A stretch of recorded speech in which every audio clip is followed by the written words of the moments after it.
오늘 이제 말씀 시작할 건데요. 여러분 이제 역사에 대한 이야기 질문 하나 할게요. PPT 보여주세요. 혹시 제너럴 셔먼호라는 사건 아는 사람? 제너럴 셔먼호. 오. 네, PPT 넘기세요. 정확히 모르고 뭐야 그러면 제너럴 셔먼호가? 모르는 거네. 자, 우리 고딩. 자, 역사 시간에 배우는데 수업 시간에 교과서에서 제너럴 셔먼호, 방주원아, 제너럴 셔먼호. 이거 중학생 때 배울 텐데? 안 배워? 우리나라 역사의 큰식입니다. 자, 고등학생 갑니다. 박예성, 제너럴 셔먼호. 몰라요. 네, 그쵸. 축구 열심히 해가지고. 자, 갑니다. 또 갑니다. 그 다음에 박세웅, 제너럴 셔먼호. 몰라? 주님. 자, 마지막 희망이다. 우리 큰형 정주민. 제너럴 셔먼호. PPT 넘겨주세요. 네, 제거 PPT.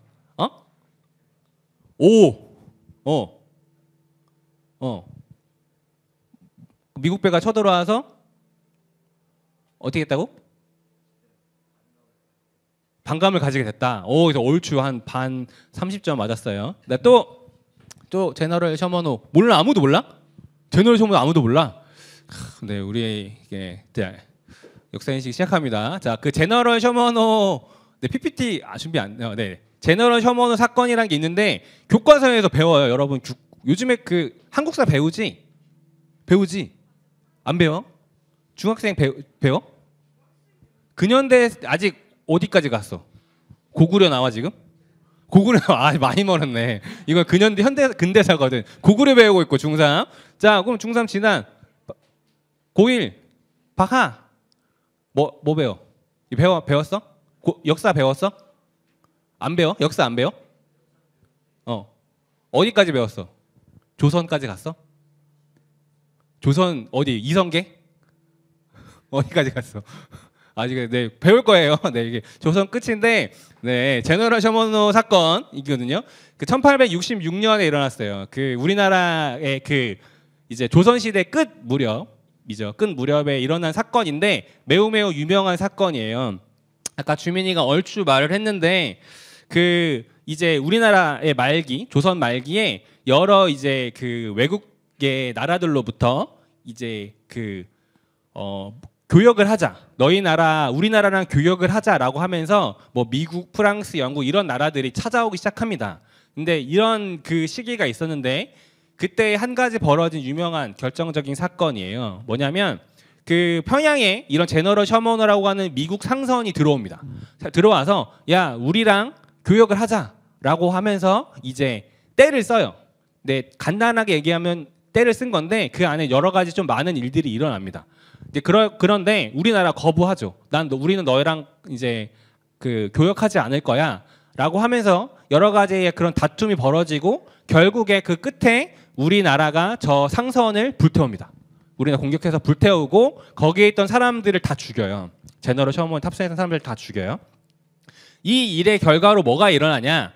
이로부터 5년 뒤에 신미양요라는 게 일어납니다. 신미양요. 쉽게 말해서 미국 상선이잖아. 미국 정부에서 그걸 알게 되고 이제 화가 나서 우리나라를 이제 찾아옵니다. 찾아와서 이제 우리나라를 공격하는 사건이 이제 일어나는 게 신미양요라고 하는데 결국에 그런 이제 우리나라의 역사의 말기, 조선 말기에 약했던 국력이 약했던 시기에 여러 가지 외세로부터의 그런 침탈이 받는 그런 사건 중에 하나의 계기가 된 게 제너럴 셔먼호 사건입니다. 수업 시간에 배울 거예요. 역사 시간에 근대사를 배울 때 꼭 빠지지 않는 사건인데요.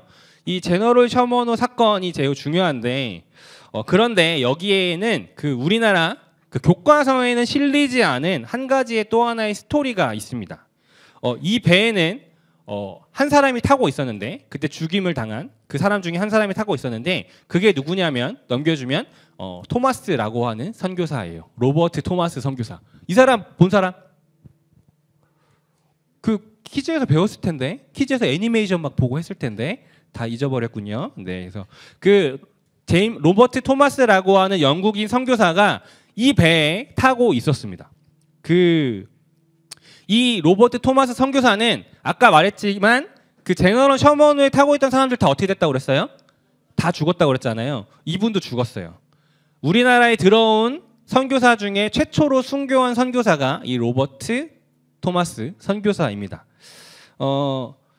이제 이분이 정말 유명한 선교사님인데 이분에 대해서 잠깐 설명하면 이분은 1863년에 그 24살의 목사 안수를 받아요. 그리고 바로 중국의 선교사로 나옵니다. 1863년에 선교사로 나오는데 7월 달에 이제 영국에서 배를 타요. 그리고 중국에 언제 도착했냐면 그해 12월에 도착해요. 12월에 중국 상해에 도착합니다. 얼마 걸렸어요? 5개월 정도 걸린 거죠. 우리는 지금은 교통이 발달해서 비행기 타면 영국에서 중국은 하루면 가지만 이 당시만 해도 5개월이 걸려서 간 거예요. 배를 타고 배에서 내려서는 또 뭐 차나 마차를 타고 기차를 타고 5개월이나 걸려서 정말 힘들게 이제 중국에 드디어 도착합니다. 그러면 이제 드디어 목표했던 자기가 이제 선교하러 왔던 선교지에 왔으니까 선교를 시작해야 되잖아요. 그런데 불과 4개월 만에 무슨 일이 일어나냐면 로버트 선교사랑 함께 왔던 아내가 죽어요. 풍토병으로 죽습니다. 그러니까 이제 이 토마스 선교사가 엄청난 충격을 받아요. 그리고 이제 자신의 나라 영국에다가 쓴 편지에 보면 이런 내용들을 적어놓은 게 있어요. 뭐냐면 아니 하나님, 내가 죄를 지은 것도 아니고 선교하러 왔는데 왜 나에게 이런 어렵고 고통스러운 일이 일어난지 모르겠습니다. 이런 이제 고민을 적어놓은 내용이 있습니다. 이분은 선교하러 왔잖아요. 근데 선교하러 왔는데 4개월 만에 무언가 시작도 해보기 전에 아내가 죽어요. 그러니까 엄청난 트라우마가 이제 걸리게 된 거죠. 그래서 1년 뒤에 선교사를 그만둡니다. 중국에 있긴 한데 선교사를 그만둬요. 그러니까 여러 가지 이유가 있는데 뭐 그 중에 큰 이유 하나도 이제 아내의 죽음이 좀 큰 작용을 했죠. 선교사를 그만두고 그냥 중국의 이제 항구에서 세관 통역사로 일을 해요. 중국어도 하고 영어도 하니까 일을 하고 있다가 어느 날 우연히 어떤 사람들을 만납니다. 그게 누구냐면 조선에서 박해를 피해 넘어온 천주교 신자들이었어요. 그러니까 조선인 천주교 신자들을 만나게 됩니다. 그들과 만나서 대화를 하고 교제를 하던 중에 한국 땅에는 조선에는 그리스도인들이 한 명도 없다라는 사실을 듣게 돼요. 그러니까 천주교 신자 말고 개신교 신자가 한 명도 없다라는 사실을 듣게 되고 토마스 선교사가 다시금 가슴이 뛰기 시작합니다. 그 땅에 하나님을 아는 사람이 한 명도 없구나. 내가 그 땅에 가서 복음을 전해야지라는 마음에 가슴이 뛰어요. 그리고 즉시 북녘 땅에 있는 황해도에 들어갑니다. 그리고 한 석 달 동안 그 지역을 이제 조금 이제 어떤 곳인지를 이제 조사도 하고 한국어 어학 연수도 받는 거예요. 그래서 그러고 나서 다시 중국에 들어와서 이제 선교지로 본격적으로 조선에 들어갈 준비를 해요. 막 한참을 준비하고 드디어 이제 선교를 해야겠다, 조선으로 가야겠다 하고 배를 타고 갑니다. 그 배가 어떤 배였을까요? 제너럴 셔먼호였어요. 근데 아까 어떻게 됐다고 그랬어요? 죽었다고 그랬죠. 토마스 선교사는 자신이 조선 땅을 품고 내가 이 땅을 향해 선교하러 가야지 하고 출발해서 그 땅에 제대로 발을 딛고 채 하루도 되지 않아서 죽었어요. 그때 나이가 27살입니다. 27살에 죽어요. 여러분 되게 허무하지 않아요? 소연쌤이 27살이죠? 창덕쌤이 27살이에요. 죽었어요. 네. 아직 아무것도 하지 못한 나이인데 네, 죽었어요. 그는 하나님께 헌신하고자 한 사람이잖아요. 24살에 목사가 됐고 목사가 되자마자 정말 지금이랑은 아주 정말 차이가 났던 그 당시의 중국, 그 당시의 조선 어떤 나라인지 정보도 1도 없는데 그 나라를 향해서 품고 왔어요. 5개월을 걸려 힘들게 왔는데 아내가 죽었고 그리고 나서 또다시 힘을 내서 이제는 정말 뭔가 해봐야겠지 하고 조선 땅으로 들어왔는데 들어오자마자 그냥 딱 죽어버렸어요. 진짜 허무하지 않아요? 아까 이 선교사님이 그 편지에 쓴 것처럼 본인이 죄를 진 것도 아니고 진짜 하나님을 신실하게 섬기고 하나님을 위해 헌신하고자 한 마음밖에 없는데 이분은 뭐 하나도 제대로 해본 게 없어요. 어떤 선교사님은 학교도 세우고 교회도 세우고 했잖아요. 그런데 이분은 이분의 이름으로 뭔가 남을 만한 사역이 아무것도 없는 거예요. 죽었어요. 아내가 죽었고 한국엔 들어오자마자 죽었어요. 이게 끝이에요. 이분의 사역의 내용에서 뭔가 이렇게 큰 어떤 업적이라고 내세울 만한 게 하나도 없는 거예요. 27살에 24세 들어와서 4년 만에 죽었어요. 근데 분명한 것은 그가 뭘 잘못해서 죽은 건 아니거든요. 그가 고민했듯이 하나님께 죄를 지어서 그런 결과를 맞은 것은 분명 아니에요. 누구보다도 신실하고 헌신했거든요.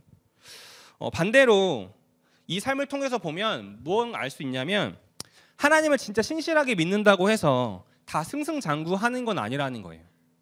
뭐 예수를 잘 믿었더니 세상을 적으로 다 잘 되는 건 분명 아니고, 하나님께 헌신하고자 했더니 막 언더우드 선교사처럼 학교를 세우고 막 교회를 세우고 이런 일들을 다 하는 건 아니라는 거예요. 그럴 수도 있어요. 하지만 그렇지 않을 수도 있습니다. 왜 그럼 이런 차이가 발생할까? 이것이 하나님을 믿는 그리스도인에게 본질은 아니기 때문이에요.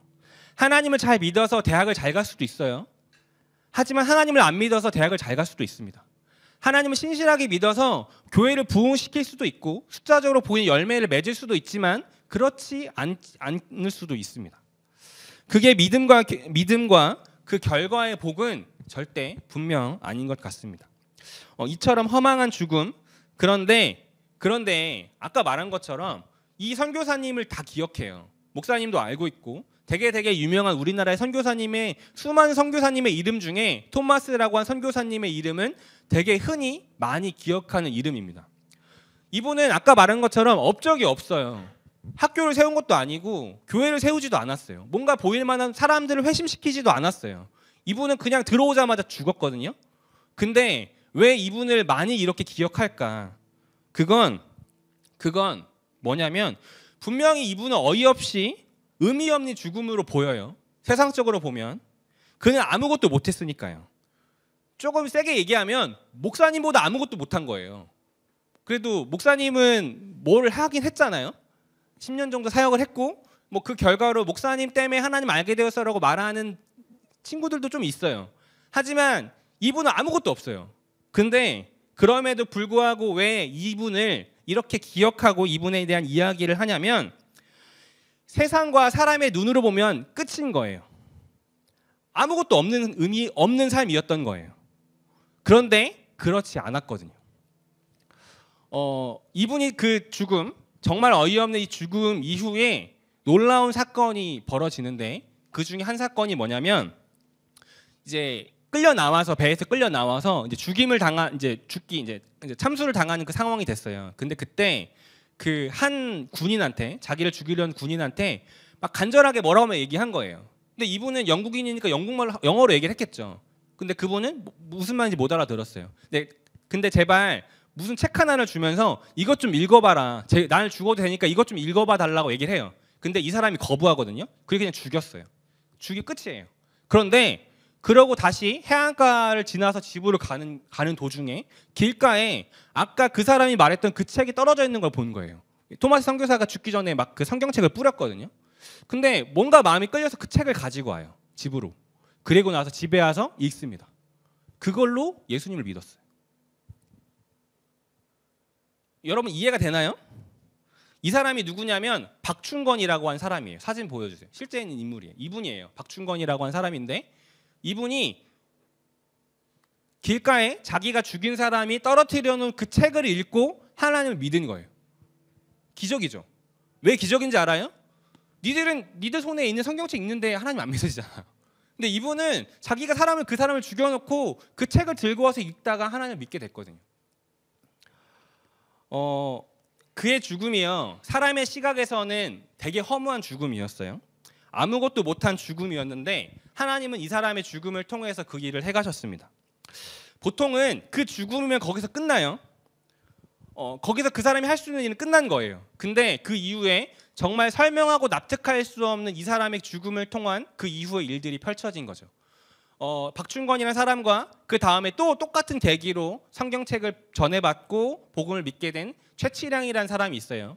그 사람의 집이 우리나라의 최초의 교회인, 평양의 최초의 교회인 널다리 교회가 됩니다. 그리고 그 교회가 나중에 장대현 교회가 되고 그 교회가 1907년에 대부흥 운동이 일어났던 시발점이 되는 그 교회가 돼요.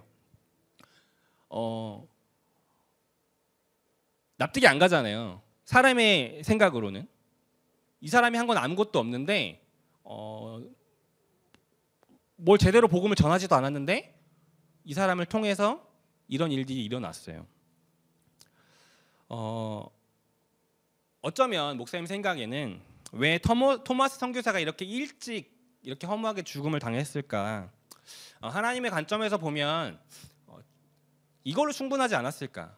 토마스라고 하는 한 사람이 하나님을 위해서 무언가를 하는 거에 있어서 그냥 이걸로 충분하지 않았을까? 그러니까 이 헌신만으로도 하나님이 충분히 받으셨기 때문에 하나님은 너는 여기면 됐다. 이것까지가 하면 충분하다라고 하셨기 때문이 아닐까 생각됩니다. 그것만으로도 그가 다른 선교사들 그리고 뭐 여기 있는 저와 비교해도 충분하게 하나님을 위해서 정성과 헌신을 드렸다. 너는 이걸로 충분하다. 그렇기 때문에 이렇게 빨리 데려가신 건 아닐까 조심스럽게 생각해봤습니다. 그 오늘 본문에 나오는 그 스데반이라고 하는 집사가 있죠. 이 사람과 토마스 선교사는 매우 닮았어요. 그는 7집사 중에 첫 번째로 순교합니다. 그리고 성경에 기록되어 있는 초대교회 첫 번째로 순교한 순교자가 스데반이라고 하는 집사예요. 시간이 얼마나 지났을지 모르겠지만 이 바로 앞장의 6장에서 지난주에 어떤 일이 있었어요? 7집사를 세웠습니다. 그리고 7장에 바로 스데반이 죽어요. 그 시간이 얼마상의 그 차이가 있는지 모르겠지만 분명한 것은 그 기간이 길지 않았어요. 7장 이후의 내용들을 보면 집사를 세우고 스데반의 죽음과 그 이후에 벌어진 사건들이 그렇게 시간이 긴 시간은 아니었어요. 그러니까 어찌 보면 집사로 피택 받고 그러고 나서 얼마 뒤에 바로 죽은 거죠. 스데반은 그렇게 많은 일을 하지 못했어요. 근데 죽게 맞이한 거죠. 다른 집사들에 비하면 많은 일을 하지도 못했어요. 되게 허무한 죽음인데요. 그런데 7장 이하와 8장의 내용들을 보면 이 스데반의 죽음을 통해서 복음이 확장되어 가는 것의 계기가 돼요. 세상의 시선에서 보면 그리고 사탄에서의 시선으로 보면 죽음은 끝인 거예요. 죽었다, 끝, 사탄이 이겼다, 더 이상 너는 아무것도 못해, 여기서 끝나야 하는데 그런데 하나님은 그렇지 않으셨어요. 아주 큰 하나님 나라를 세워가는 일에 그리고 하나님을 위해 선교를 하는 것에 우리의 삶을 비춰보면 나의 삶이 내가 할 수 있는 일이 매우 작고 무의미해 보이긴 해요. 저도 그렇거든요. 뭔가 뭐 선교를 한다, 뭐 복음을 위해서 일한다, 뭐 우신고등학교에 복음을 위해서 일을 한다, 목사님이 학원 선교 담당이기도 한데 되게 뭔가 내가 아무것도 안 하고 있는 것처럼 보이고 되게 무의미해 보여요. 허무해 보여요. 내가 품고 있는 그 나라와 그 뜻에 비하면 내가 할 수 있는 게 되게 작아 보이거든요. 그런데 오늘 토마스 선교사와 스데반의 집사의 이야기를 통해서 하나님이 말씀해 주신 건 그건 너의 생각이고 그건 네 생각이고 하나님의 생각은 분명 이와 다르다는 것이었어요. 하나님을 주인 삼고 그분의 뜻을 따라 살아가려고 하는 사람이라면 하나님은 그가 하는 일이 세상의 기준과 사람의 눈에 볼 때에는 정말 작고 무의미해 보일지라도 하나님은 그를 통해 하나님 나라를 이루어 가시고 복음을 확장해 가셨다는 거예요. 허무하고 인간적으로 볼 때는 아무것도 하지 않았지만 스데반 그리고 토마스 이 사람들을 통해 하나님은 하나님의 복음과 하나님의 나라를 확장해 가셨습니다. 여러분은 무언가를 이제 꿈꾸고 목표를 정해놓고 달려가는 시기이죠. 청소년 시기에 보통 이런 것들을 고민하고 많이 설정을 합니다. 나는 무엇을 위해 살지? 나의 목표는 어떤 거지? 라는 걸 설정하고 고민해요. 난 어떤 진로를 가야 하지? 되게 중요한 시기입니다. 저는 이 시기에 여러분에게 좀 계속해서 귀에 못이 박히도록 들려주고 싶은 게 있어요. 그게 뭐냐면 세상에서의 성공이 하나님 나라에서의 성공은 절대 아니라는 거예요. 세상에서의 성공이 그리스도인의 기준에서의 성공은 절대로 아니라는 거예요. 맞을 수도 있고 아닐 수도 있어요. 그건 교집합이지 합집합은 절대 아니거든요. 크고 높고 박수 받는 일, 그 일을 하는 게 결코 하나님을 위한 선교는 아니에요. 뭐 그런 자리에 있을 수도 있고 아닐 수도 있는 거예요. 지금 여러분도 아니 어떤 일을 앞으로 여러분이 하든 하나님을 진심으로 사랑하고 그 사랑에 응답하는 그 마음으로 하는 일이라면 그 일을 통해 하나님은 하나님 나라를 세워 가실 거예요. 지난주에 우리가 플로깅을 했죠. 쓰레기를 주웠어요. 진짜 의미 없는 일처럼 보이잖아요. 비효율적인 일인 걸로 보여요. 그런데 여러분이 그 일을 하며 이것이 하나님이 이 땅 가운데 주신 나의 사명을 감당하는 마음으로 감당하는 일이라면 하나님은 그 일을 통해 하나님 나라를 분명 확장해 가셨을 겁니다. 허망해 보이는 죽음, 짧은 인생을 마친 토마스 선교사와 스테반 집사를 통해 그러하셨던 것처럼 저와 여러분을 통해서도 하나님은 그 일을 행하실 거예요. 어떤 일 어떻게 하시냐면 여러분이 여러분의 삶을 하나님 앞에 응답하기를 원하시며 내어드린 그 삶의 부분을 통해서 하나님은 일하실 겁니다. 그게 꼭 공부를 잘해야 되는 건 아니고 좋은 직업을 가져야 되는 거 아니에요. 그리고 어른이 되어서만 할 수 있는 일도 아니에요. 지금 13살부터 19살 그리고 50, 60, 70 그 이후의 노인들까지도 하나님을 향해 내 마음을 드리고자 하는 그 사람의 그 삶의 순간을 통해 하나님은 역사하실 겁니다. 여러분 우리가 그 하나님 나라의 역사의 일부분에 참여하는 그런 귀한 그리스도인 되기를 주님의 이름으로 축원합니다.